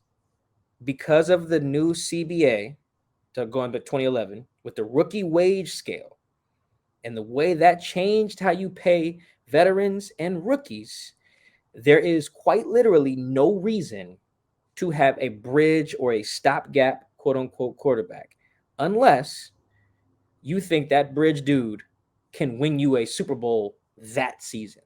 Like, obviously, it made sense for the Bucs to sign like Tom Brady. Duh. Right? Because they thought he could win it right then.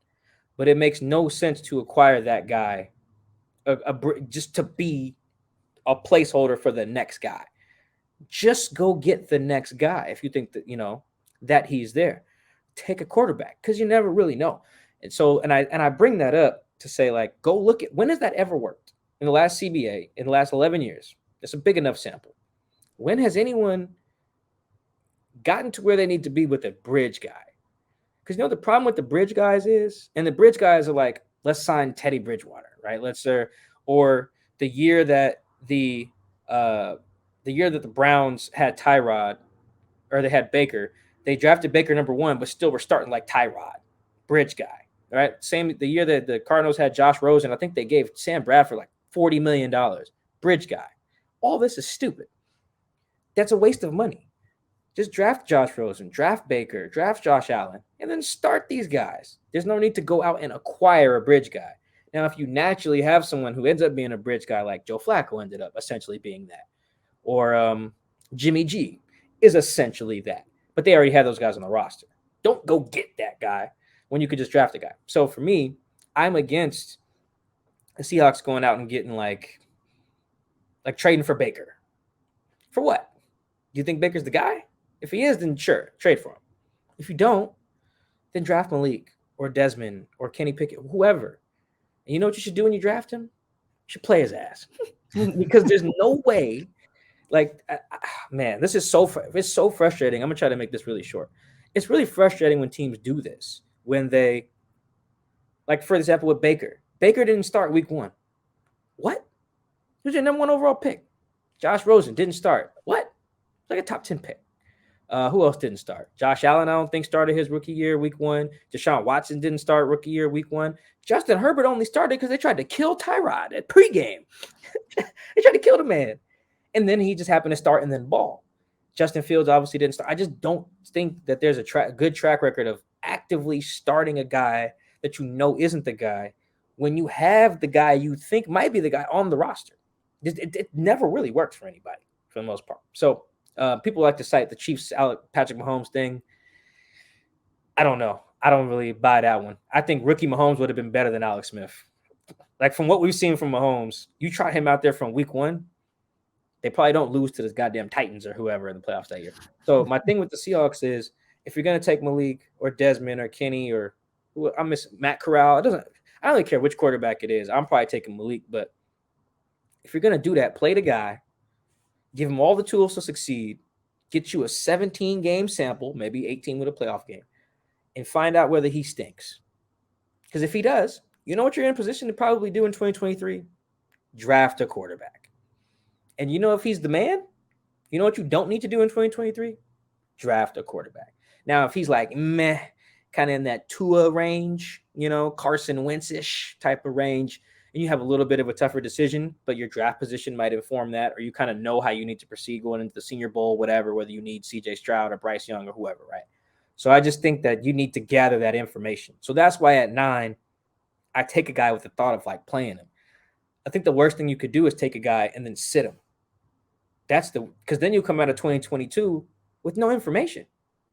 You just drafted a really high practice player, essentially, and you give him some preseason games. So I really think that if the board falls in a way where like Malik is there, or maybe Kenny or whoever, Corral, Desmond, I don't really care who they like, to be honest.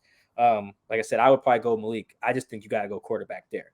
Now, with that said, we did a beat writer mock draft at The Athletic. I don't know if it'll be out by the time that this podcast drops, but I'll sneak preview the first few picks if I can find the document. Oh, looks like I can't. Anyway, Malik and that went at 6, right? So I didn't have that option when it came to me at 9. I took Charles Cross, the Mississippi State guy. So my thought process when I heard about the assignment was, all right, if Malik's there, I take Malik or a quarterback. And if he's not there, I want the Oregon defensive end. Or if he's not there, I want Sauce. They were all gone. So I took the lineman. So I guess if you ask me, Mike, what should they do? I think that priority should be quarterback, and then defense, and then line. That's kind of my 4-man ranking there. But I just really think there are so many benefits to taking quarterback and putting him out there and giving him the keys to succeed. I just think it gets really overlooked. The idea that like when you give a guy the keys from day one, like Trevor Lawrence, drafted him. All right, you're QB1. Go. Here's the playbook. Here's reps with the starting O-line, starting receivers. You're with the ones all through camp. That matters. Whereas like you get Tua, you're QB2 behind old ass Ryan Fitzpatrick for half the damn year. And then the bye week comes and like, all right, well, now you're the guy. I just don't think that's the way to go about that, man. So I would lean quarterback with the 9th pick. Well, before we get out of here, we got to answer some Twitter questions. We got quite a few. So let's get through these. Are you ready, Mike? Yep, I'm ready. Let's do it. All right. So we'll start off with the whole DK questions because there's about 4 of them. So I'll combine them. They're from Anthony, Orbit Axis, Bertam, I believe I'm saying it right, and Jeff. So basically, for one, is the DK extension going to happen this offseason, or did DK price himself out with how much they should pay a receiver? Yeah, I think that the Seahawks are really, every day that the Seahawks don't extend DK Metcalf, it just gets really harder. And I saw this coming. I really did. I knew Devontae was going to get paid. I thought that, and that's on top of some of the, I didn't think about Christian Kirk. Good Lord. I did not factor that into my equation. I didn't realize Tyreek Hill was up for an extension either. But I just thought between Devontae Adams, Deebo Samuel, Terry McLaurin, and AJ Brown, I was like, dude, that's like 4 guys who could get paid on extensions this offseason. And each one of those raises the floor for DK. And oh my goodness, every day they don't pay him, it's going to be more and more expensive. Now, if you're asking me, Mike, what would you do? I would pay him. But I think that the more expensive it gets, the less likely it is that they pay him. Because I think DK is with a really big agency too. I want to say he's with CAA, which is like this conglomerate. And I think I want to say he's repped by the same guy AJ Brown is. I want to say it's a black dude. His name escapes me at the moment. It's like, anyway, he's with an agency that's going to get him paid, right? And they know his value. He's 24. I think he's like younger than D. Eskridge, I want to say. Like, he might be younger than LJ Collier too. My point is, you need to pay him now. Otherwise, I think he might get priced out of here. Or you get a situation where he'll be like Shaq or Frank, Shaq Griffin or Frank Clark, that he ends up hitting free agency or getting tagged. Just because I think that, but if they wait till August, like they usually do with, bug in here. Dang, nobody can see the bug, so now I just look weird. Anyway, sorry for people who's not. Look weird, sound weird. Yeah, it looks really weird on the YouTube. But yeah, I think the longer you wait, the more like expensive it's going to be. If you try to do this by like training camp and DK's like holding out or whatever, by then you're going to have to give him like 3 years, like 80 million or something like that. Like that's a lot of money, So I think he's in. The longer they wait, the less likely it is that that DK is a Seahawk beyond 2022, man, and then it's going to get even more expensive if he balls out this year, because then he'll be a 25-year-old receiver with like 4,000 yards in 4 years with like 40 touchdowns. Yeah, like 40 something maybe 30 something touchdowns.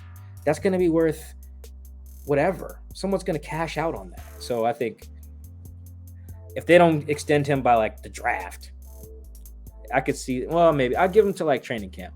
If you wait that long, though, it could be bad. Do you think the Seahawks will approach the draft differently than they have in the past? And this is from Kong, by the way. I think they'll value some. I don't know, how do I want to word this? I do think that you approach a draft differently when you need a quarterback.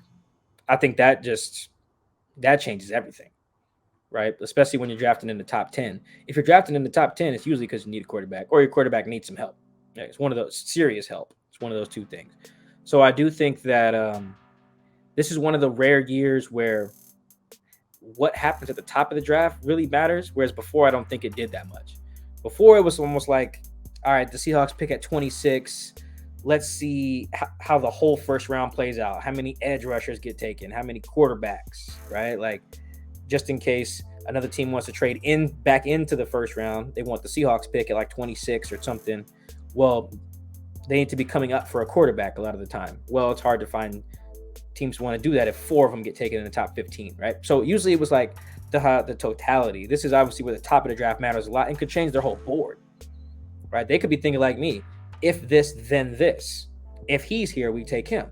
If the Falcons take him, then we pivot, right? Like, I think there's so many different things there that, like, I really hope that everyone's on the same page. Like, I think their strategy will still be the same, guys with chip on their shoulders, guys who used to like wrestle when they were kids or play baseball. Pete loves him, a 2-sport, 3-sport guy. Like, I think all of that is fundamentally going to stay the same for the most part. Take a guy who had like a checkered past or whatever. Like, they're going to do the same things there, but I just think this is the year of all years, the top of the draft, to be very clear and what everyone needs to be on the same page, because the the board could get real funky up there in them first 8 picks. And if you guys are like, ooh, what do we do? What do we do? Man, it could get real bad and they could panic, make a rash decision. I don't know. So I think their fundamentally their strategy will be the same as it's been. Guys, like I said, chip on their shoulders. They're going to take someone no one expected. You guys know how this is going. Seahawks draft. You guys know. But I just think, like, man, everyone needs to be very clear. Like, Pete and John basically need to – I think they should have, like, 4 names with the 9th pick that they're cool with. Like, make it so – and then really, like, hammer the order. Like, 1, 2, 3, 4. That way, as soon as you're on the clock, you're ready. You're ready. Makes sense. Yeah, because otherwise, man, there's going to be so much there's going to be blue chip talent at the top there. And if you're debating, I feel like that could just – man, you could end up easily whiffing on that pick. Because remember, they had like the 12th pick in 2012, I want to say, and they traded out of it to take Bruce, and then took Bruce Irvin. The 12th pick ended up being like Fletcher Cox, right? So like, as much as Bruce was a cool pick, like, damn, that was another mistake, on their part. So I just hope everyone's on the same page when they're on the clock at 9. Carson wants to know thoughts on signing Will Dissly for the bag, but not paying DJ Reed. Yeah, that was an interesting one. Pete Carroll basically said we didn't have the money to pay DJ. I'm going to make this very clear. I should look into the camera all dramatic, like, how you do in TV shows when they're not supposed to look at the camera, but it pauses or something like that, and look. Put the camera on me, please. Yeah, they had the money to pay DJ Reed.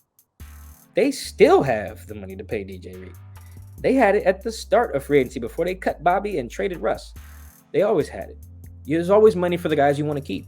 The Saints done barely had to cut anybody the last like 6 years, and they be $100 million over the cap every February, figure it out by March, and then do the thing with their roster. The Rams are in the same boat. The Chiefs have kind of been in a similar boat. I could go on and on and on. You can manipulate the cap however you want. Cap space is a myth. I don't think any team can credibly say we didn't have the money for so-and-so. You can always structure contracts a certain way. Like, look at Deshaun, like, independent of everything else, Deshaun Watson's base salary is $1 million this year. 1. That's it. Come on. You can tweak deals how you want. Sometimes that includes kicking the can down the road a little bit, but if you want a guy, do it. So I think that was a really bad excuse from Pete Carroll. I think that was on Softy's show as well on KJR, I believe, is where he said that, where he talked about DJ Reed saying he was frustrated or disrespected by the Seahawks offer. Which is not necessarily the same as feeling disrespected by when you were here. Just, whatever offer his agent told him, he was like, yo, that's it. They missing a 0 on that, maybe? I don't know. Whatever they sent DJ, I'm not really sure what it was. But to say that I don't even really care about Will's contract necessarily. Like, good for Will, I guess. Like, they're basically just banking on Will, blossoming into like a number 1 tight end. And if he does, that deal will look like a steal. If he's still just like a really, really, really good pass blocker and occasional pass catcher, that deal will look stupid for them. But I just think no team should be like, we didn't have the money. Yeah, you did. You didn't want to spend it on the guy. That's it. Which is cool to say too, but just don't lie to us. This one's from Eric. Any chance Jamal Adams moves to outside linebacker to rush the quarterback and drop into coverage? And also 4.85 in the 40. How many quarterbacks in the league can run that fast? I don't know how many quarterbacks ran 4.85. I am very proud of my 4.85, or else I would not have posted it on the internet. I will share a cool story. When Colin Kaepernick at the event, so I ran the media combine it was Tuesday, and then I went to Colin Kaepernick's workout on Wednesday. When Colin was walking up to the press conference, or like the little scrum, outside right outside the field where he threw.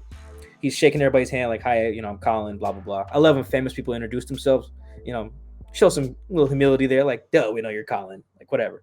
But anyway, so everybody gets to me, shaking everybody's hand, and he's looking at me, he's puzzled. He's like, you, and I'm like, yo, did I do something? Did I write or tweet something like crazy? Because, like, I haven't, like, I've had like a kind of a pro Kaepernick feed for a long time here. He's like, yo, did you run a 40 yesterday? And I was like, yo, that was me. He was like, yeah, I saw that, man. That was not bad. I was like, yeah, it was 4.85. Damn right. It wasn't bad. So yeah, my 40 went around the world there. It did. Anyway, enough about me. To get to the Jamal Adams part of that question, I really wanted to just throw that anecdote in there. I thought that was really funny that, like, the day I meet Colin Kaepernick, he knows who I am. Kind of. That was kind of dope. Anyway, No, to answer that question, I do not think Jamal Adams will kind of be like a Sam outside linebacker thing. I just don't think he's big enough for that. I think that part of that position, if you're going to be a good run defense, run stopping team, is being able to like hold the edge there. And the guys that are going to be coming to that edge are big as hell.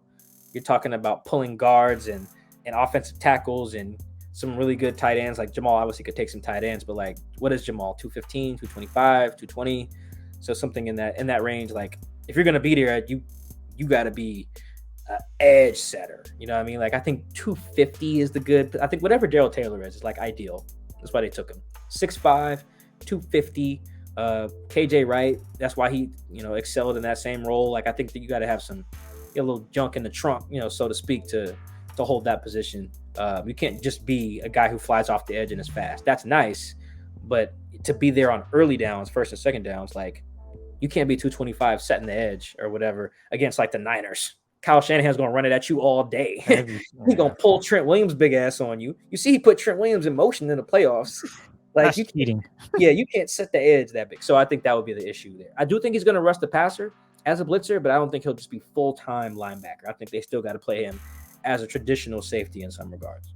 This one's from Corey. As slim as this might be, is there any chance the Seahawks sign Bobby? Is there a chance, Mike? A glimmer of hope that the Seahawks, you know what, Bobby, come on back, man. We'll work it out. I'm not. I would put that at like 2% or something like that. Like it's possible for sure. But I just think the fact that they didn't even try to restructure his contract means they were done. They were just done. For reasons that I don't even think we need to get into. I think it's pretty obvious. They want to get younger, cheaper, whatever. That's whatever. That's their thing. But I think because that was their stance and it was like, there's no way you're playing for us again. Doesn't matter how much you cost. Then yeah, I think barring an injury while he's unsigned, like I say, they like Cody. I really hope nothing happens to Cody, but something happens to Cody or Jordan, like injury-wise, like they blow their knee out or something like that. Maybe if Bobby's still on the market, like, yo, sorry, can you come back? Maybe. I could see something like that. Otherwise, no. Emmanuel, what's the plan at left tackle if Dwayne Brown does not return? Well, they might try to scan some of our media combine footage and see if any of us can play. Dave Wyman was out there from whatever 710's calling itself now, Seattle Sports or something. Wyman was out there. Maybe he could do it. I don't know. Call Big Walt out of retirement. I'm not sure, man. I really think that just that whole spiel I had earlier about corners and how their production, grabbing guys there hasn't matched. The production they should change their attitude based on the results they've had. That's the same thing with left tackle. How many good left tackles have they had in this era of Seahawks football? Two? It's two, right? Russell Okung and Dwayne Brown. Oh, okay. Yeah, Russell Okung, Dwayne Brown. They drafted Russell Okung with their first pick in 2010, I believe. It's like the 6th pick or something. Makes sense. High draft pick. Dwayne was like a first-round pick in like 2008, and they had to trade for him. That's it. No other good. When's the last time the Seahawks drafted a really good offensive tackle? Seriously. We should all just take a dramatic pause and think about it. I can't remember. Like, that's crazy to me. So I think the plan should be to get on your knees and beg and plead for Dwayne to come back, or be very comfortable taking whatever is available to you at tackle at number 9 overall. Whether that's dude from NC State, Mississippi State, because I think he can play left tackle as well. The kid from, Northern Iowa? It's like Trevor something with a P. You got to feel comfortable taking him. I just think no matter what, if you don't make a move there before the draft, then I think my board changes. I say screw defense. It's either quarterback or offensive tackle. Otherwise, you're screwed. This one's from Carl. Random thought. Why the hell is Earl Thomas not in the league anymore? Is bro really washed? We had if you type in Earl Thomas, like my last name, Jason Jenks or whatever, maybe just type in what happened to Earl Thomas with the athletic at the end. We have a story on that. Earl just kind of got a bad reputation towards the end there. His fallout in Baltimore, man, was not good. He got in a fight with a teammate. He just didn't fit there. And since then, it just kind of trashed his reputation. I'm not even necessarily saying that should have happened that way, but like we had a report in there that after he got kicked off the Ravens, he was gonna like get brought in for a visit with the Texans, and the Texans players went to Bill O'Brien, who was the coach at the time and the GM, was like, "Hey, don't bring that dude here." It got to that point. I really don't off my top of my head remember why it got to that point, but I mean, I think one sentiment was like the Seahawks are a competent organization, at least they're perceived to be. The Ravens are also perceived to be a competent organization, and if those two organizations are willing to move on from you, and you're not like the all-world safety that you usually been, then are you worth what we're potentially bringing in? And the Texans clearly decided not. I don't think he's had to really sniffed any other opportunities since then. I don't know if he still wants to play, but I think that kind of did him in towards the end. Fair or not, I just think that was the reality of the situation, and that's why he hasn't played since he got released by the Ravens. Like I think that was I forget what season that was, but yeah, he hasn't played since then. This one's from one of our quarterbacks, Jamal. Do you think the Seahawks will have new ownership, and what are key points needed to make the offense and defense firing on all cylinders? I mean, I think you need good players on offense and defense. I think there's no secret there. Like I don't have no secret sauce to explain. Like you need guys who are better than the other team, really. Like, and they just haven't had that up front in years. That's what they had in the past. That's why it worked. I do think that I'll lean on the ownership question a little bit more. I do think they will have new ownership. Yeah, I don't have a timeline on it, but I mean, it's something that I've heard for a little bit now, at least over a year now, if not longer. I have to go check. But I feel pretty good about saying, I'm not like, I don't know if this is like a sources said type of thing, but I just kind of have heard, I'll just put it that way. I have heard that no one will be surprised if in a little bit here, maybe not a little bit, but at some point the Seahawks aren't owned by, the what is it, the Paul G. Allen Trust or something like that. Like I wouldn't be surprised if Jody sells the Blazers and the Seahawks. Like that. I mean, I'm pretty sure people in Portland have actually reported that. You can probably Google that one. I don't think anyone up here has written that. I think Art Teal did, like maybe like a couple weeks ago. I think Art was the only one to kind of like put it down. I think he actually cited some sources. I'm not going that far, but like, I do not think that this is something Jody wants to keep doing. That's not to say that her heart's not in it currently. I don't want to get that confused, but I'm just saying like long term, I think the Seahawks will have new ownership. Yes. I think the Blazers will as well. This one's from Tony. I'm confused on how the Rams could be in cap trouble, but still try to sign Bobby Wagner and others. I know Hawks have dead money from Russell deal, but I feel like Pete and John are on the way out with how they sign free agents. What makes them think that their way works? Appreciate y'all. They've won a lot of games, I guess, in their mind. It's kind of how they rationalize that. But I think that the cap space is a myth, man. Like who's a good example?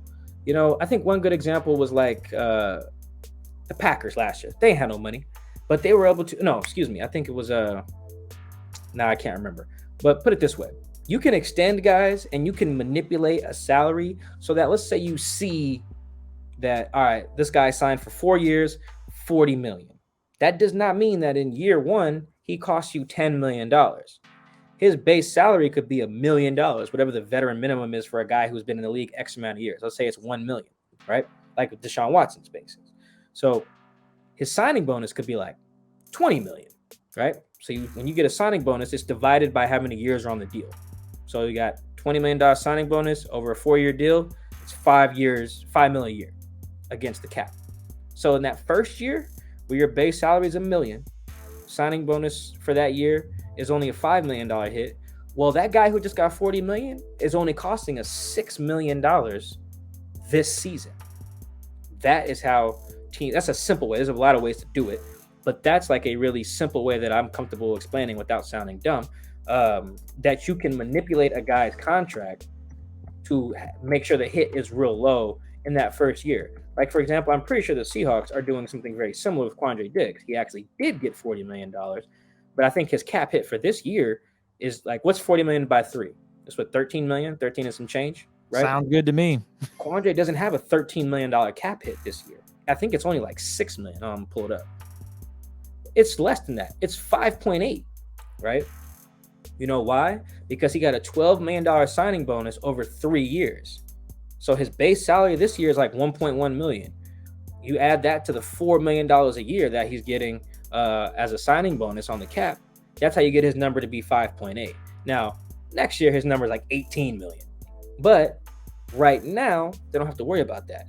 Just for this season, Quandre Diggs is costing them $5.8 million, essentially.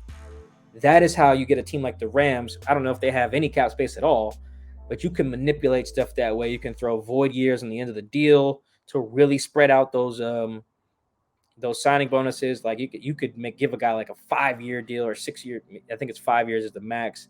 You can give him that year or a 6-year deal or whatever. Give him a signing bonus, then divide that by 6 with a real low base salary. So even though the dude might make $50 million that first year with a $1 million base and a $5 million signing bonus on that $50 million contract, he's only costing you $6 million. So that's just one very simple way to break down how a team like the Rams or the Chiefs or the Packers or the Saints or whoever decides that, hey, we don't have any money, but we're still going to get it better. Here's how. That's a really simple way to do it. Our last question comes from the homie Ryan. Okay, how many years before the Hawks are back in the postseason? And Mike, Jordan Davis ran a 4.78 at 360, so maybe that 4.8 needs to be contextually measured. Awesome work during the offseason and free agency. Keep killing it. Appreciate the love, Ryan. Yeah, I mean, Jordan Davis is a freak of nature. Like, I'm not like as fast as like a lot of NFL players, but yeah, I think anyone questioning whether 4.8 is fast for someone who's not a pro athlete, yeah, you're tripping. That's very fast. Anyway, how long before the Hawks are in the playoffs? I can't answer that without a quarterback. That's just tough. Because I think I'll put it this way. I think if you start Drew Lock all 17 games next year, you're probably not making it. If you start Geno all 17 games, you're probably not making it. If you start a rookie, obviously it depends on how good he is. I think you could make it. If you trade for Baker, I don't think you make it. Like I really don't. Look at we talked about the state of the roster. That section of the pod was really dark. Neither one of us really liked the roster, so I don't think that either one of us could not like the roster and then turn around and be like, oh, they could make the playoffs. So I think that 2023 at the earliest is when you're looking at. I don't anticipate covering a playoff team in 2022 unless I get a new job. Right. So I don't anticipate doing that as a Seahawks beat writer. I hope they make it. Like I'd say this all the time. I hope they go 17-0, Super Bowl, whatever. It's fun. Right. But yeah, ask Jordan. Mm-hmm. Yeah, Jordan Rodriguez. She had a picture with the damn trophy. Right? Like that's crazy. Super Bowl trophy. That's crazy. I would love to do. I don't know if I would take a picture with the trophy, but like that'd be fun. Confetti. Stick a couple confettis in my pants and on the field and send keep them at my parents' house. That'd be fun. I just don't see that happening, barring a miracle draft like a 20. Even if they have like a 2010 type of draft. Remember, the 2010 draft was good for them too. They got Okung, they got Earl Thomas, they got Golden Tate in the second round, and then got Cam Chancellor in like the 5th. Like that's a good draft too. If you have one of those, then maybe. 2012, they got, what was that? 2 Hall of Famers in one draft. That's tough. I can't expect you to do that again. But 2010, they got one guy who's probably a Hall of Famer and then some solid dudes. I think that's what you have to sniff the playoffs. That team sniffed the playoffs. They made it in 2010. So I think they need to have a draft like that.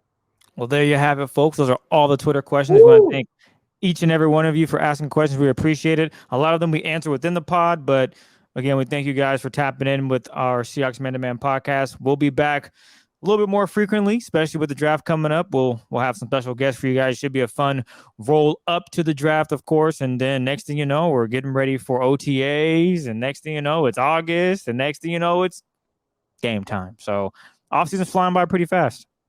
Yeah, appreciate you guys rocking with us. Oh man, I think we set a record for another longest pod. Yes. Appreciate the love. Make sure you guys tap in on YouTube, Spotify, Apple, whatever. Always send in questions on Instagram, Twitter. You can text us, whatever. We appreciate everything. Like I said, we're kind of kicking into draft mode after this. I'll be at the owners' meetings in Florida, West Palm Beach, next week. But after that, we're kicking into draft gear. So we're gonna get people who know way more about these prospects than we do, hopefully, to get to talk about the draft into the lead up to it and everything. Yeah, it should be fun. It should be a big draft, probably the biggest draft of ever career for these guys. Yeah, this is probably the biggest one, most like relative to what's at stake. This is probably the biggest draft. So We're going to dive into every angle of it. We appreciate you guys, and we will catch you guys next time. Yeah. Perfect.